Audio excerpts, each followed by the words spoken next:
Está lá em primeira carta de Paulo aos Coríntios, capítulo 1, versículo 30. Ele fala uma verdade gigantesca. Ele diz assim: mas vós sois dele. Ele está dizendo que nós somos de Deus. Cada um daquele que é salvo é de Deus. É propriedade de Deus, é comprado por Deus. Então ele diz: mas vós sois dele em Cristo Jesus. Agora, o que Cristo Jesus se tornou da parte de Deus para nós? O qual se nos tornou da parte de Deus sabedoria, justiça, santificação e redenção. Então Cristo se tornou da parte de Deus justiça. A nossa justiça própria, ela não é aceitável diante de Deus, porque é justiça de homem. A nossa santificação, por mais que nós nos santifiquemos, a nossa santificação é defeituosa. E a sabedoria, por mais inteligente que um homem seja, essa inteligência humana não atinge a sabedoria de Deus. Cristo é a nossa sabedoria. E a redenção, o homem não consegue livrar-se a si mesmo. Nem o outro homem liberta o outro homem por si mesmo. A nossa redenção é Jesus, ele é o fim da nossa escravidão. Então, são 4 coisas que você sempre tem que ter no teu coração, sempre tem que ter na tua mente. Fala assim, amém.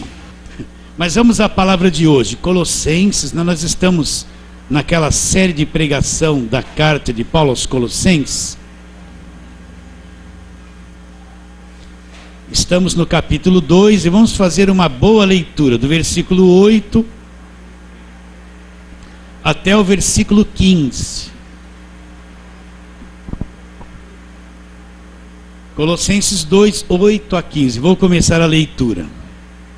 Aquele alerta que Paulo faz, que nós falamos na semana passada, na pregação. Ele diz: cuidado que ninguém vos venha enredar. Outra tradução: fazer presa sua. Como é que essas pessoas enredam e fazem presa lá? Com sua filosofia, vãs sutilezas, conforme a tradição dos homens, conforme os rudimentos do mundo, e não segundo Cristo. Aí ele diz: porquanto nele habita corporalmente toda a plenitude da divindade. Também nele, olha lá, estáis aperfeiçoados. Então, todos nós que nascemos de novo, em Cristo nós estamos aperfeiçoados. É uma coisa gigantesca. Ele é o cabeça de todo o principado e potestade. Nele também fostes circuncidados, não por intermédio de mãos, mas nos despojamento do corpo da carne, que é a circuncisão de Cristo, tendo sido sepultados juntamente com ele no batismo, no qual igualmente fostes ressuscitados mediante a fé no poder de Deus, que o ressuscitou dentre os mortos. E a vós outros que estáveis mortos pelas vossas transgressões e pela incircuncisão da vossa carne, o que ele fez?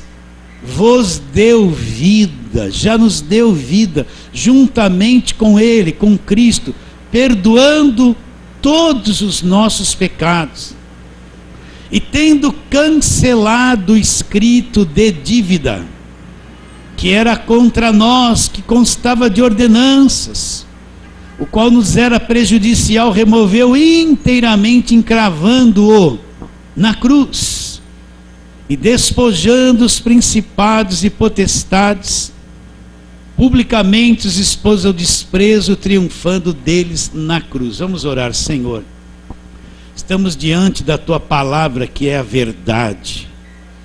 Assim, Senhor, abra o nosso entendimento. Aqui estão esses meus irmãos, que ninguém fique aqui olhando para mim, mas não entendendo nada, viajando nos pensamentos longe.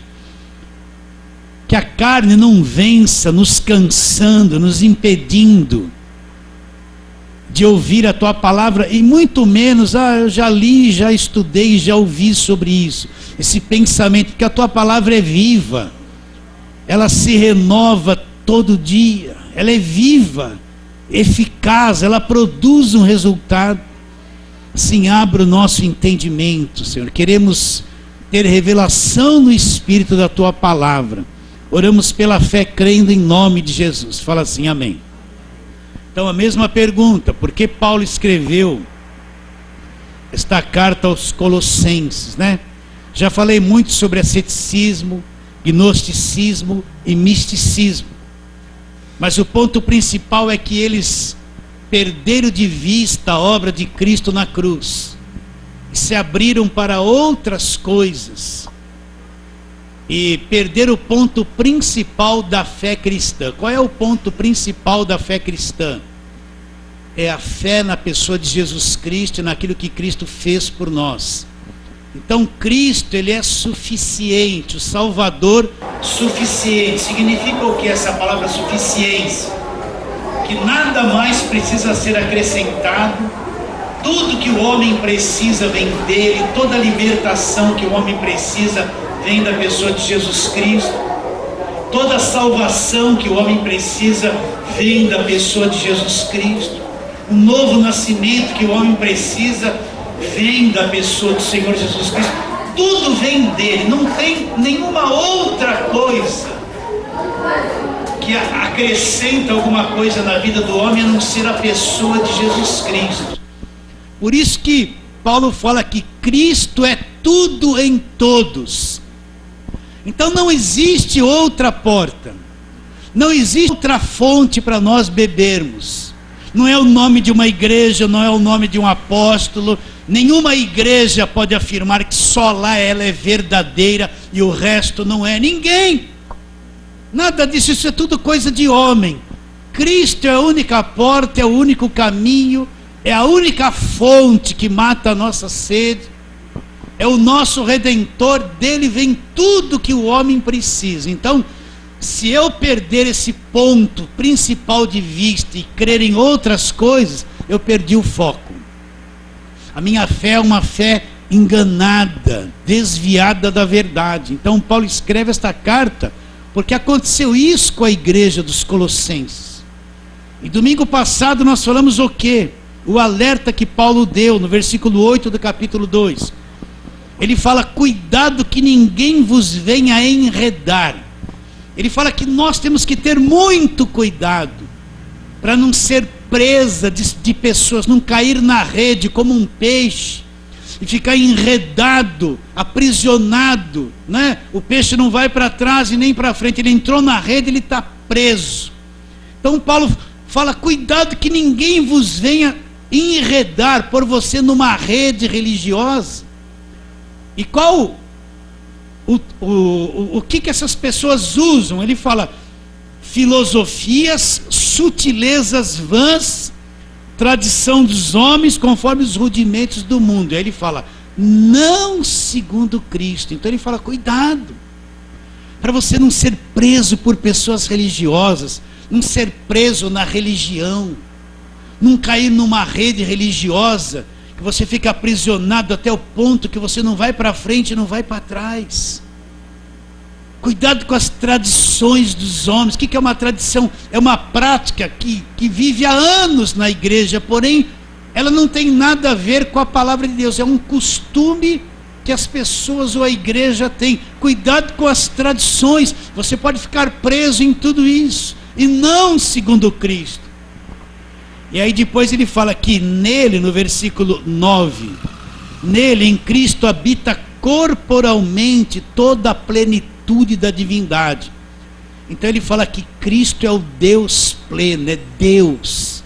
Ele não é um Deus, ele é Deus. Nele habita corporalmente toda a plenitude da divindade. Então, se eu tenho o Deus pleno, se eu creio nele, tudo vem dele para mim. Eu não posso me desviar de para coisa alguma. A minha atenção não vai ser desviada para a igreja, para homens, para apóstolos, para milagres, seja lá o que for.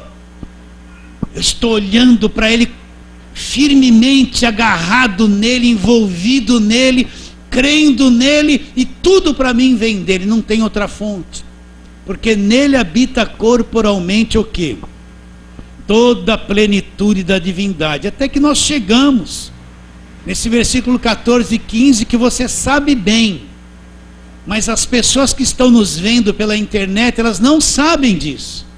Hoje mesmo eu recebi uma ligação lá da Bahia, ligou um irmão lá da Bahia para me agradecer, eu nem sei quem ele é, ele também não sabe quem nós somos, a não ser por aquilo que vê na internet. Ele falava assim: muito obrigado, pastor, liguei para agradecer, porque eu ouvi uma palavra sobre,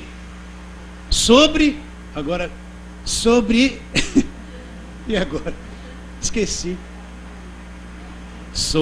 Bom, ele ouviu uma palavra, uma pregação dessas passadas, né? E ele falou: mas isso me abriu a mente de tal forma que eu tinha que pegar o telefone e ligar ao pastor e agradecer por aquilo que eu ouvi. Mudou meu coração, né? Então muita gente está nos vendo diariamente pela internet. Mas a tônica é o versículo 14 e 15. Olha, isso aqui está escrito, é verdade. Isso foi revelado pelo Espírito Santo para que a igreja creia, entenda e viva isso aqui.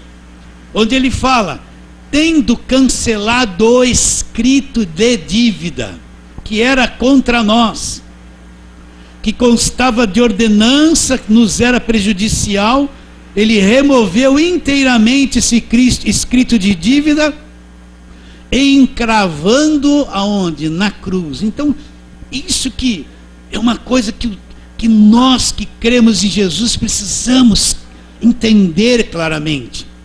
É que entre nós e Deus agora não há mais nenhuma dívida. Tudo foi pago pelo Cristo na cruz do Calvário. Nós que somos salvos não devemos mais nada. Não há débito de nós para Deus. Por quê? Porque Cristo assumiu o nosso lugar. Na cruz do Calvário, tudo que nós devíamos foi quitado. Aí, agora vem a coisa importante que você precisa entender. Quando falamos assim, na nossa mente vem isso, ó: passado, os meus pecados do passado, os pecados presentes que eu cometo, mas e o meu futuro? Porque eu ainda erro muito, eu sou defeituoso e vou pecar amanhã. Eu vou ter um pensamento errado, um pensamento impuro, eu vou perder a paciência com alguém. E o meu futuro?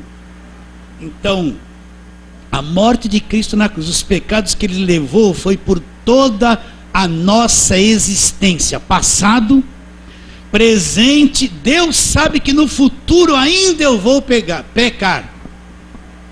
Mas a morte dele na cruz, ou ele levar os meus pecados, é uma coisa tão gigantesca, que Jesus levou os pecados por toda a minha existência aqui na terra. Você acredita nisso? Ele é o Cordeiro de Deus. Então Deus já proveu um perdão para o meu futuro, para você ver como é grande a salvação, como é grande o sacrifício de Jesus. Então, através da cruz, Deus sabe que mesmo eu sendo crente, eu vou falhar, eu vou pecar, amanhã eu vou pecar, mesmo não querendo. Então ele já proveu o meu futuro, um perdão para o meu futuro. Aonde? Através do sacrifício de Cristo na cruz. Então, você não deve mais nada. Você vai falar assim: pastor, a minha cabeça é um inferno. Eu acho que todos falariam a mesma coisa. Os pensamentos errados vêm na minha cabeça, pastor. Eu sinto aqui umas coisas erradas que eu não quero sentir. Todos somos assim. Sou tentado a algumas coisas que eu não gosto. Todos somos assim. Agora, nós não somos perfeitos, então Deus, sabendo disso, nós é que não sabemos. Então Deus, através de Cristo, já fez uma obra por toda a nossa existência aqui na terra. Você consegue ver isso comigo? Então o nosso débito foi pago na cruz. O escrito de dívida que era contra nós, que Paulo está dizendo, nos era prejudicial, nos condenava. Jesus cancelou ele na cruz, desfez ele na cruz, em si mesmo ali na cruz, cravou o nosso pecado, a nossa dívida. Você acredita nisso ou não? E ele desfez isso na cruz. Então, meus irmãos, por isso que a graça de Deus é uma coisa abundante, é grande, Paulo fala: onde abundou o pecado, superabundou a graça. Onde abundou o pecado, superabundou a graça. Então, essa misericórdia de Deus nos alcançou. Eu não oro mais: Deus, tem misericórdia de mim. Porque eu descobri que na cruz Ele já teve a grande misericórdia de Deus revelada na cruz do Calvário para mim. Então eu já alcancei essa misericórdia de Deus. Eu sei que todos os dias, todos os instantes, a misericórdia de Deus é voltada para mim. Eu vivo na misericórdia de Deus. Acredita nisso ou não? Então o escrito de dívida foi pago. Agora, que dívida era essa? Isso que eu preciso que você entenda, nós precisamos entender. Onde começou essa dívida? Gênesis, vamos lá. No capítulo 3 de Gênesis, Deus havia dado aquela ordem que ele não comesse do fruto. Se ele comesse, ele morreria. Mas no versículo 17 do capítulo 3, diz assim, 3 de Gênesis: e Adão disse: visto que atendestes à voz da tua mulher, e comeste a árvore que ordenara não comestes, maldita é a terra por tua causa, em fadigas obterás dela sustento durante os dias da tua vida. Ela também produzirá cardos, abrolhos, e tu comerás ervas do campo. No suor do teu rosto comerás teu pão, até que tornes a terra, porque dela foste formado. Tu és pó e ao pó tornarás. Então a dívida começa aqui. Quando o homem peca, ele se tornou inimigo de Deus, desobedeceu a Deus, ele se tornou devedor, um traidor diante de Deus, se tornou pecador. Essa é a dívida. Essa é a dívida para com Deus. Isso é aquilo que o homem deve para Deus, a transgressão. Está entendendo isso ou não? Então, mais para frente, Deus dá a lei para o homem, através de Moisés. O que era a lei? A lei veio para mostrar o que era a dívida. Então, Paulo fala, quer ver? Vamos lá em Romanos 7, para você olhar para a palavra de Deus. A lei é dada para mostrar essa dívida, mostrar o pecado do homem, mostrar a condição de destruição que o homem se encontra, mostrar para o homem que ele é inimigo de Deus. Então, Romanos capítulo 7, versículo 7, ele faz uma pergunta: que diremos, pois, é a lei pecado? De modo nenhum. Mas eu não teria conhecido o pecado, senão por intermédio da lei. Pois não teria eu conhecido a cobiça, se a lei não dissesse: não cobiçarás. Então, posteriormente, Deus traz a lei, e a lei vem revelar a transgressão do homem, o pecado do homem, a cobiça do homem, a mentira do homem, a desobediência do homem. Então isso é o escrito de dívida. A lei é um acusador que condena todo mundo. Você cobiça, você mente, você adultera. A lei é um instrumento de condenação que veio revelar a dívida do homem. É o escrito de dívida que Paulo está dizendo, que era contra nós. Pela lei ninguém era justificado diante de Deus, e pela lei todos estão debaixo de condenação. A lei se tornou um ministério de condenação. Então a lei era o escrito de dívida que punha todos nós debaixo da condenação. Então, quando Cristo, vamos trabalhar mais sobre essa dívida. Nós estamos em Romanos, volta aqui, Romanos 5:12, diz assim: portanto, assim como por um só homem entrou o pecado no mundo, pelo pecado a morte, assim também a morte passou a todos os homens, porque todos pecaram. Então, por Adão entrou essa dívida, essa coisa chamada pecado no mundo. E o pecado trouxe uma outra coisinha com ele chamada morte. A morte passou a todos os homens, todos pecaram. Isso é a dívida, é por isso que existe a morte. A coisa triste, a pessoa passa a existir e morre. A morte é uma coisa horrível, destrutiva, acaba com a vida de todos. E todos, por causa dessa dívida, morrem. Então, quando Cristo vem ao mundo, você tem que entender e crer nisso. Pode falar, pastor, o senhor repete isso, vou repetir 2000 vezes. É para sua segurança. Então, quando Cristo vem, Ele vai tomar isso que nós falamos, Ele vai tomar este pecado, esta coisa que entrou no mundo por Adão.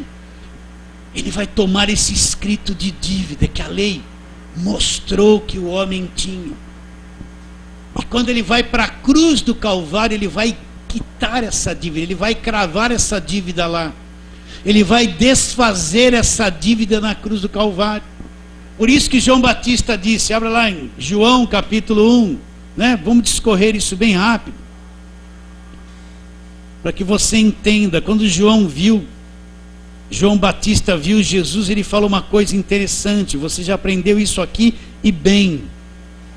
No versículo 29 do capítulo 1, no dia seguinte viu João a Jesus, que vinha para ele, e lhe disse: eis o Cordeiro de Deus que tira o pecado do mundo. Então João Batista identifica Jesus como o Cordeiro de Deus. Não era oferta humana, não era oferta de homens, era a própria oferta de Deus, um Cordeiro de Deus que ia fazer o quê? Tirar essa dívida, tirar o pecado do mundo. E onde ele faria isso? Ali na cruz do Calvário. Então eu acredito na palavra da cruz. Paulo diz em 1 Coríntios 1,18, a palavra da cruz é loucura para quem está perdido. Quem está perdido é uma coisa louca, ele não entende. Vou ler lá, 1 Coríntios 1,18. Vamos ler o que está escrito para você ver. Paulo fala, 1 Coríntios 1,18, e ele diz: certamente a palavra da cruz é loucura para os que se perdem, mas para nós que somos salvos, o que a palavra da cruz é? A palavra da cruz é o poder de Deus. Então, quando Cristo vai para a cruz como Cordeiro de Deus, tudo que entrou por Adão, Ele tomou sobre si. O escrito da dívida está sobre Ele. Ele agora é representante de todo homem. Quando Ele está na cruz, nós estamos incluídos nele ali. Então o escrito de dívida que nos condenava, Ele cravou ali, foi cravado na cruz do Calvário. Eu preciso crer nisso, meu irmão. O que me salva é isso. O que me liberta da mão do diabo é isso. O que me torna um filho de Deus é entender e crer nisso. O que me torna uma nova criatura salva é o que Ele fez por mim, não é o que eu faço. O que me torna um redimido e liberta é quando eu entendo que Ele se fez pecado ali na cruz por mim e quitou a minha dívida ali, né? Você lembra aquele refrão daquele hino antigo? Foi na cruz onde um dia eu vi o quê?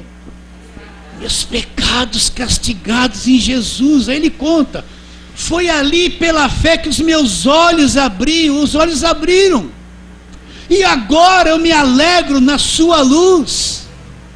Olha como é forte esse refrão deste hino antigo. Foi na cruz que um dia eu vi. Ele viu, ele enxergou, ele creu. Meus pecados, escrito de dívida, castigado onde? Em Jesus. Foi ali pela fé que os meus olhos abri. Agora que eu entendi isso, que eu creio nisso, ele fala: agora eu me alegro na sua luz, na luz dele, né? Você está entendendo que o escrito de dívida foi pago? Então ninguém tem que pagar mais por nada. Ninguém tem que pagar mais por nada. Ninguém tem que fazer sacrifício por nada. Nenhuma quantia em dinheiro quita esse escrito de dívida. Isso é tudo religião, coisas do homem.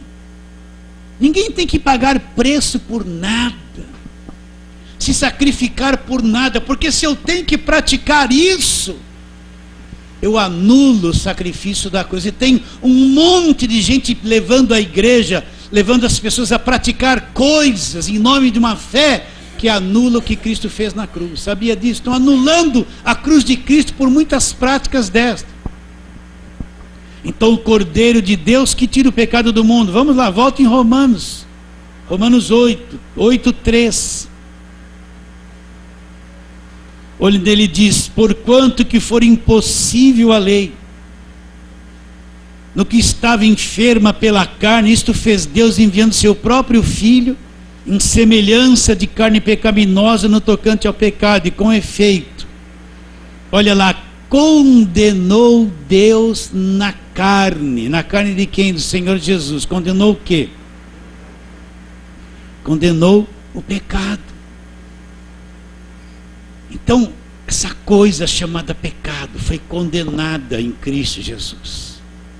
O escrito de dívida foi pago, acabou, não tem mais nada para ser pago. Você quer ver uma coisa interessante? Aí você está em Romanos 8, vai um pouquinho para Romanos 7, para você entender que você morreu para a lei. Então, Romanos 7, vou ler o versículo 4. Assim, meus irmãos, também vós morrestes, presta atenção, relativamente à lei por meio do corpo de Cristo, para pertencerdes a outro, a saber, aquele que ressuscitou dentre os mortos, a fim de que frutifiquemos para Deus. Versículo 9. Agora, porém, libertados da lei, estamos mortos para aquilo que estávamos sujeitos, de modo que servirmos em novidade de espírito lá dentro, e não na caducidade da letra da lei. Então, por meio da morte de Cristo na cruz, Ele nos libertou da lei. Por isso que eu falo, nós estamos no Novo Testamento, nós somos livres da velha aliança. A velha aliança, o fim dela é na cruz de Cristo. O fim da lei é Cristo. Paulo diz: para a justiça de todo aquele que crê. Então nós morremos para a lei, morremos para o escrito de dívida. Por quê? Porque Cristo cravou e desfez ele na cruz. Você acredita nisso? Então, a minha consciência está limpa diante de Deus. Quando eu creio nisso, eu não tenho mais aquela consciência que me acusa, me condena o tempo todo. Eu tenho uma consciência limpa, livre, de que eu fui perdoado e o escrito da minha dívida foi desfeito na cruz. Você entende isso? Quem não tem essa consciência, a consciência dele acusa e ele pensa que Deus está acusando ele o tempo todo. Ele não tem alegria da salvação, ele está sempre cheio de acusação na mente, como se ele estivesse devendo alguma coisa para Deus o tempo todo. O tempo todo. Ele não tem paz. Quando ele está na presença de Deus, ele ora, mas se sente culpado, se sente pesado. Às vezes não acredita nem na própria oração. Por quê? Porque ele não tem a consciência sem culpa, porque ele está tentando ainda pagar um preço que não consegue. E na consciência dele ainda tem coisas escuras, ele não consegue entender que o escrito de dívida foi pago na cruz. Ele ainda tem uma visão de um Deus distorcido e não confia na obra de Cristo na cruz. Então nós morremos para a lei, morremos para a velha aliança, ressurgimos com Cristo, o escrito de dívida foi pago. Crê nisso de todo o coração? Isso é evangelho. Isso aqui não é assim, ó, você vai resolver os seus problemas, faz uma campanha que você vai dar a volta por cima. Olha, sua vida vai mudar. Você quer arrumar um dinheiro? Vem aqui, faz a campanha da prosperidade, você vai arrumar um dinheiro. Isso não é evangelho, gente. Evangelho é isso que eu estou te pregando, é obra da cruz. Isso é evangelho. É isso que salva uma pessoa e leva ela num plano espiritual de verdade. Então tudo foi quitado. Volta ali em Colossenses, onde nós estamos. Eu tenho que confiar em Jesus. Se eu falo que confio nele e não acredito no que ele fez por mim, desconfio, então eu não confio nele, eu não acredito no que ele fez. A minha fé é mental, não é fé real. Então ele fala, e tendo, olha lá, versículo 14, tendo cancelado o escrito de dívida, olha lá, era contra nós, constava de ordenanças. Quais eram as ordenanças? Não matarás, não cobiçarás, não, era tudo não. Não mentirás, não dirás falso testemunho, não, eram as ordenanças, não, eram as ordens, não. Ele cancelou esse escrito de dívida, nos era prejudicial. Removeu. O que é remover? É tirar da frente. Removeu inteiramente aonde? Encravando ele aonde? Acabou, meu irmão. Acabou. Aí a pessoa pode pensar: ai, pastor, amanhã, se eu errar. Você não quer errar, eu também não quero, mas erro. Mas ele já providenciou o meu futuro através do perdão. Você acredita ou não? Isso é evangelho, gente. É a coisa mais linda. Que evangelho é esse que é pregado e que o homem tem que se matar? Pagar preço, se matar para alcançar uma coisa que ele nunca consegue alcançar. Lei para todo lado, jugo para todo lado, cobrança para todo lado. É como se ele conseguisse a salvação por esforço. E a Bíblia diz o quê? É de graça que vocês são salvos, mediante a fé. Isso não vem de vocês, não é você que produz, é um dom de Deus, não vem de nenhuma obra que você faça, para que ninguém se glorie diante de Deus. Você é salvo de graça para você, mas ele pagou o preço na cruz.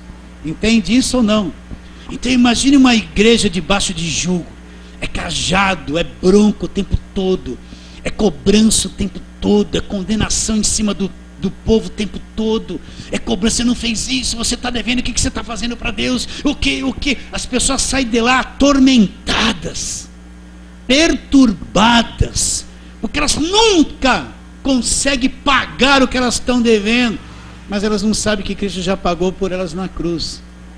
Então, meu irmão, é o evangelho da graça de Deus. Cristo fez tudo por nós. Fala assim, amém. Versículo 15. E despojando os principados e potestades, publicamente os expôs ao desprezo, triunfando deles aonde? Então eu quero trabalhar hoje com você sobre o diabo. Eu quero injetar uma coisa que eu falei superficialmente numa outra pregação, mas agora com mais calma. Quanta pregação sobre o diabo que aterroriza as pessoas, que põe medo nas pessoas. Tem até música que canta sobre o inimigo. Isso não é louvor a Deus. Você mesmo, quanto medo você já teve do diabo na tua caminhada de fé? Quanto você lutou contra ele, mas ele se amarrou ele um dia, no outro dia ele desamarrou. E essa gente que amarra o diabo todo dia, ele amarra hoje, amanhã tem que amarrar de novo, não acaba mais. Não é verdade? Esse monte de nome de demônio, que é nome que vem da macumba, que não está na Bíblia, que as pessoas ficam falando o tempo todo. Não está na Bíblia, veio da macumba. Imagine uma igreja debaixo de um jugo desse, que não sabe que o inimigo é derrotado, vive num conflito constante. Então quero ver, vamos duas passagens do Velho Testamento para você ver que o diabo era um querubim. O diabo não nasceu diabo, ele era um querubim da guarda, um ser muito belo, muito bonito, criado por Deus. Ele não era diabo, mas um dia ele quis ser igual a Deus, dar um golpe de estado em Deus, estar acima de Deus, e aí que ele se tornou o diabo. Ele foi criado por Deus. Então vamos trabalhar em duas passagens do Velho Testamento. Vamos lá, a primeira delas, Isaías 14, vamos lá, para você entender. Isaías 14,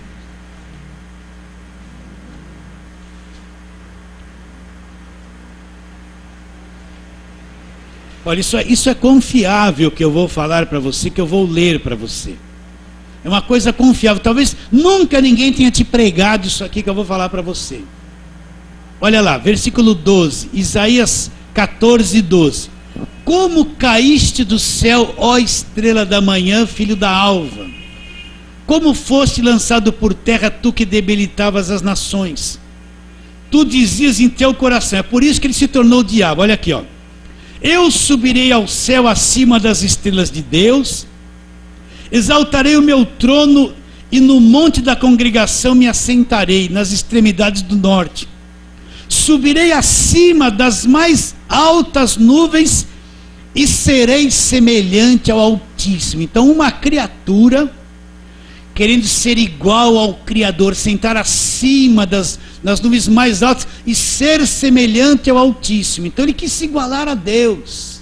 Primeira coisa, na cabeça de muitos, eles veem o diabo assim: o diabo tem 50% de poder e Deus tem mais 50%. Esses 50% de um lado, 50% de outro, estão em conflito o tempo todo. Eles acham que o diabo tem poder igual a Deus, como se ele fosse grande como Deus. Ele não tem, ele não é nada, meus irmãos. Então, olha o texto aqui: subirei acima das mais altas nuvens, serei semelhante ao Altíssimo, contudo serás precipitado para o reino dos mortos e no mais profundo abismo. Ele já caiu aqui debaixo de maldição. Ele quis ser como Deus, semelhante a Deus, sentar-se como Deus, né? Então ele já foi precipitado para o reino dos mortos. Agora vamos a outra passagem, que é Ezequiel, Isaías, Jeremias, né? Depois ali já vai para frente, você vai encontrar Ezequiel. Ezequiel, capítulo 28.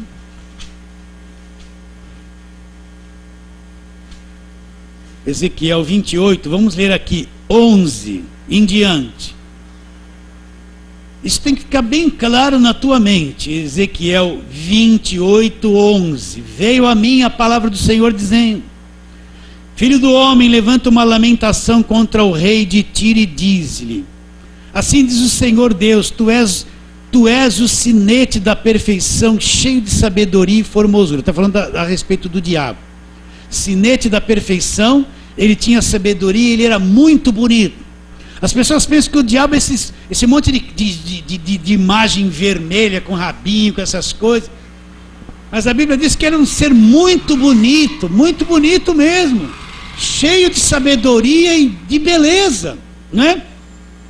Continuando: estavas no Éden, jardim de Deus, de todas as pedras preciosas te cobrias, de sárdio, de topázio, o diamante, o berilo, o ônix, o jaspe, a safira, o carbúnculo e a esmeralda. De ouro te se fizeram os engastes e os ornamentos no dia em que fostes criado. Marca isso na sua mente.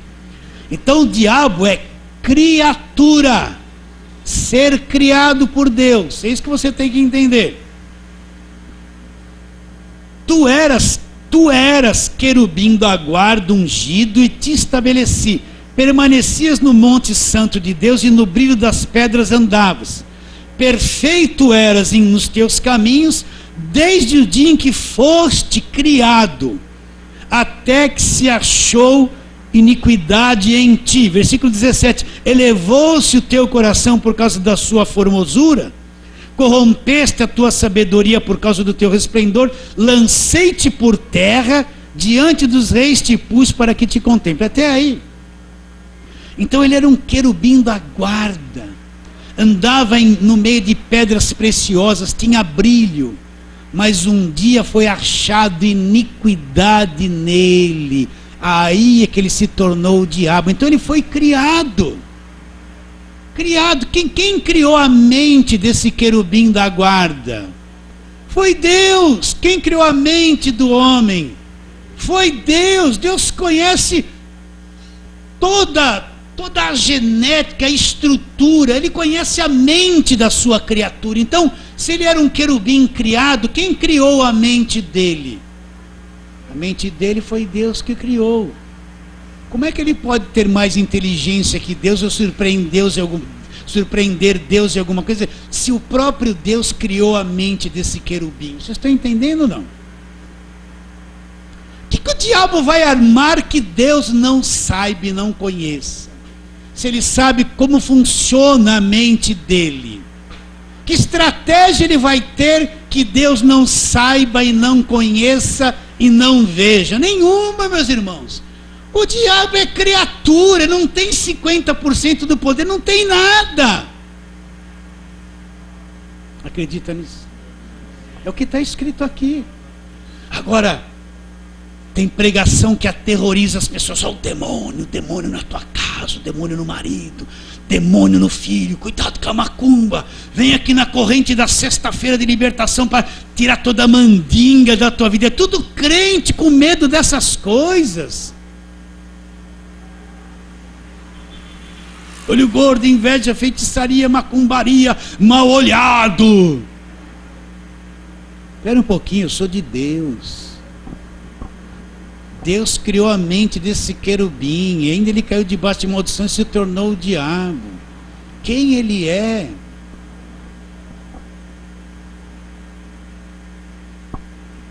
Deus é o criador dele. Acredita nisso? Medo do quê? Mas, vamos, olha de novo, eu vou ler o 14 e o 15. Tu eras, porque não é mais, querubins da guarda, ungido, e te estabeleci, permanecia no monte de Deus, no brilho das pedras andavas. Perfeito eras em teu caminho, desde o dia em que foste criado, até que se achou iniquidade em ti. Versículo 17. Elevou-se o teu coração por causa da tua formosura, corrompeste a tua sabedoria por causa do teu resplendor. Lancei-te por terra diante dos reis para que te contemple. Então, ele corrompeu a sabedoria dele, ele se tornou o diabo. Deus conhece a mente dele. Quer ver? Vamos ver uma coisinha aqui, ó. Salmo 139, vamos lá. Abra lá em Salmo 139. Quero te mostrar como o diabo é fraco. Como ele é dominado por Deus e não está com nada. Então, Salmo 139, Senhor, tu me sondas e me conheces. O salmista está dizendo, é o Davi. Ele está dizendo, o que é uma sonda? É uma coisa que entra lá no profundo e conhece tudo que tem lá. Como é que eles descobriram esse pré-sal lá naquela profundidade? Mandaram uma sonda lá, até que alcançou aquelas camadas ocultas. Então Davi está dizendo assim, Senhor, tu me sondas, me olhas por dentro e me conheces, né? Olha o que ele está dizendo mais. Sabes quando me assento, quando me levanto, de longe penetras os meus pensamentos. O que é isso? Quando Deus olha para mim, ele penetra na minha mente, conhece os meus pensamentos. Todos. Você tem uns pensamentos doidos aí na cabeça? Eu tenho de vez em quando. Pastor, o senhor vai falar isso, mas eu sou homem como você. Eu falo assim, até você relaxa. Fala, ainda bem que o pastor falou isso. Eu sou igual a ele. Então, de longe, Deus penetra nos seus pensamentos. Ele sabe a fraqueza da tua cabeça. Ele sabe os porões escondidinhos, os seus segredinhos. Ele sabe. Não está nada oculto diante dele. E ele te ama assim e te justificou mesmo assim. E te aceita assim. E não apagou o teu nome do livro da vida. Não apagou. Continua. Esquadrinha o meu andar e o meu deitar e conhece todos os meus caminhos. Agora olha aqui, ó, isso ele está falando, um homem falando. Ainda a palavra não me chegou na língua. Você está pensando em falar uma coisa, só pensando. Você nem falou a palavra, ela nem se externou ainda através da tua fala. E Deus, olha lá. Ele fala assim. E tu, Senhor, já conheces toda. Você vai falar uma coisa, você vai começar a orar. Quando você projetou o que vai falar, Deus já sabe tudo que você não precisa nem falar que ele já sabe toda. Deus é onisciente, onipresente, onipotente. Você acha que o diabo consegue esconder qualquer coisa de Deus? Ainda que ele pense numa estratégia, Deus de longe penetra os pensamentos e sabe tudo. Você está entendendo essa linguagem ou não? É um ser criado, gente. Deus conhece toda a engrenagem interior desse diabo.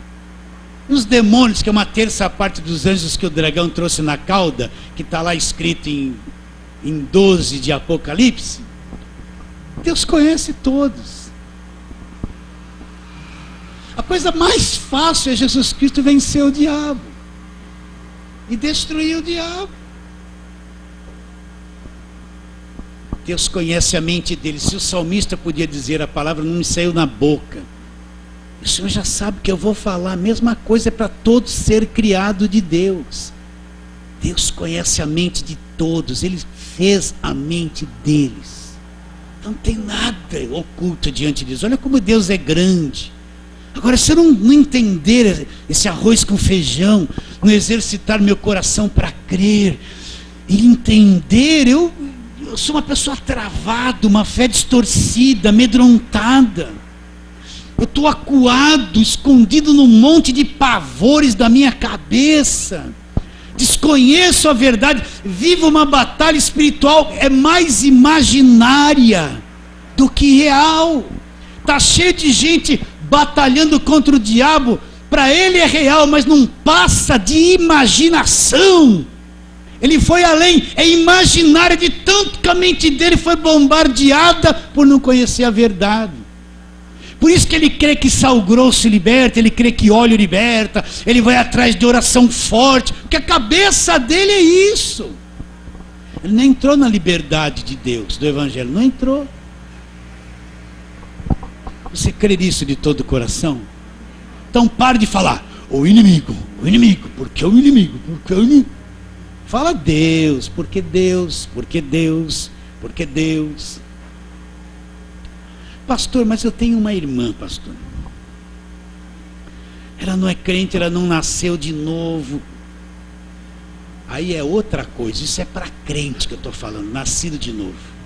Quem não nasceu de novo, está no espírito do mundo que Efésios 2 fala, gente. Essa é uma outra questão, não sou eu já nasci de novo, eu não posso me igualar a quem não conhece Deus. Eu já fui transportado, estou num outro nível. Mas a minha irmã não aceitou Jesus, o meu irmão, meu tio, seja lá quem for, ele não sabe nada, ele está lá diante de uma imagem. É outra coisa, ele ainda não faz parte da nova aliança. É outra coisa, vocês estão entendendo ou não?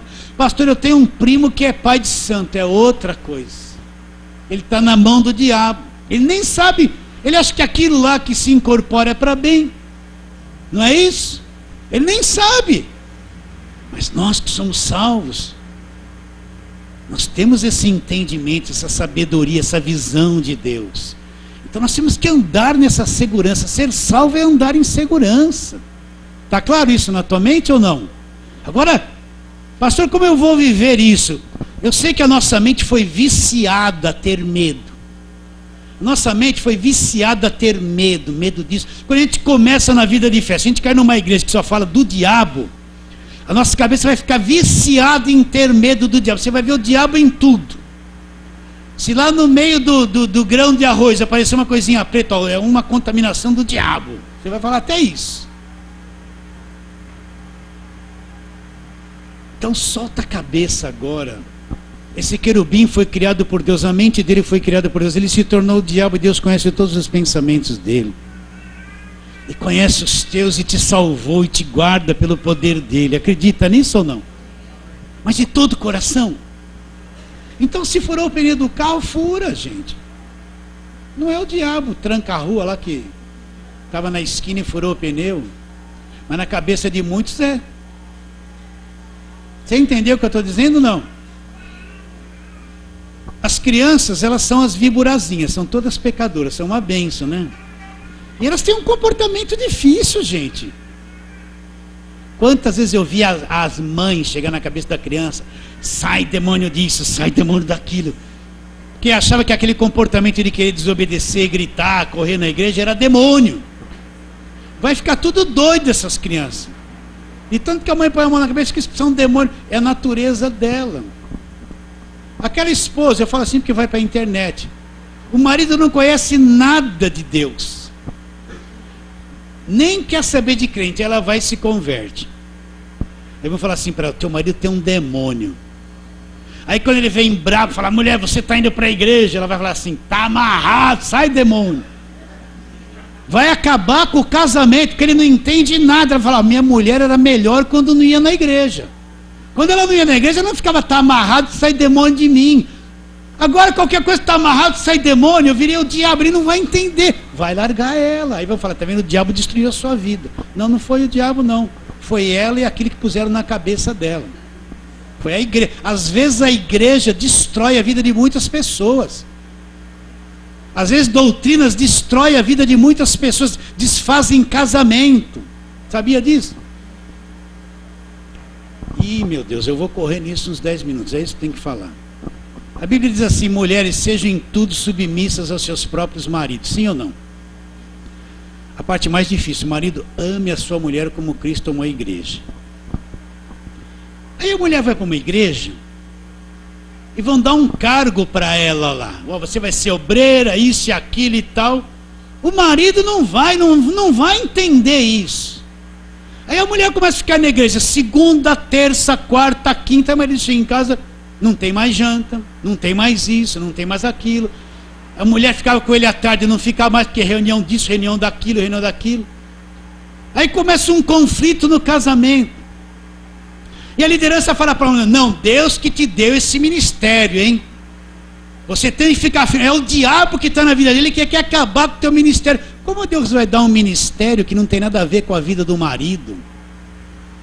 Então a igreja que tem essa mentalidade destrói o casamento. A pessoa foi para a igreja para melhorar, destrói o casamento. Sabia disso? Aí o marido vai para um lado, a mulher vai para outro. Porque alguém revelou que o ministério dela é ali. O ministério dela é junto com o marido, não é ali. Depois acaba a vida conjugal, vira o inferno a vida do casal. Não se beijam mais, não faz mais amor. Pastor, o senhor falou isso? É verdade. Aí dorme no quarto, dorme na sala. A igreja destruiu a vida do casal, sabia disso? Você entende? Posso falar isso com vocês? Então, queridos, se a igreja não tiver na palavra limpa, verdadeira, sem querer manipular ninguém, mostrar o evangelho, pôr a liberdade em todo mundo, às vezes a igreja e o ensino destrói a vida das pessoas, escravizam elas. Aceita isso que eu estou te dizendo? Então, só para terminar, você ficou chocado que eu falei não faz amor? Poxa, só tem gente grande aqui, né? Tem gente lá na internet que vai gostar. E tem muita mulher que vai falar, marido, me perdoa. Então volta lá para Colossenses. Acho que eu dei uma gafe falando assim, né? Então volta lá para Colossenses, só para nós terminarmos. Versículo 14 e 15. Tendo cancelado o escrito de dívida que era contra nós, e que constava de ordenanças, o qual nos era prejudicial, removeu inteiramente na cruz. Obrigado, Jesus, isso aconteceu. Eu não devo mais nada. E o diabo, e tendo despojado os principados e potestades, publicamente os expôs ao desprezo, fazendo o quê? Triunfando deles na cruz. Então o diabo foi despojado na cruz. Esse querubim que foi criado por Deus, que Deus fez a mente dele, que quis ser igual a Deus, e se achou a iniquidade dele, e ele se tornou o diabo, a mente dele foi criada por Deus. Deus conhece tudo que está na mente dele. E Jesus na cruz do Calvário despojou os principados, potestades, publicamente os expôs ao desprezo, triunfou deles aonde? Na cruz. O diabo está derrotado. Então veja Deus na tua vida. Se o teu marido não entende alguma coisa, veja Deus na vida dele. Se a esposa não entende alguma coisa, veja Deus na vida dela. Não são inimigos, o inimigo está na tua cabeça. Esse pensamento errado que foi posto aí.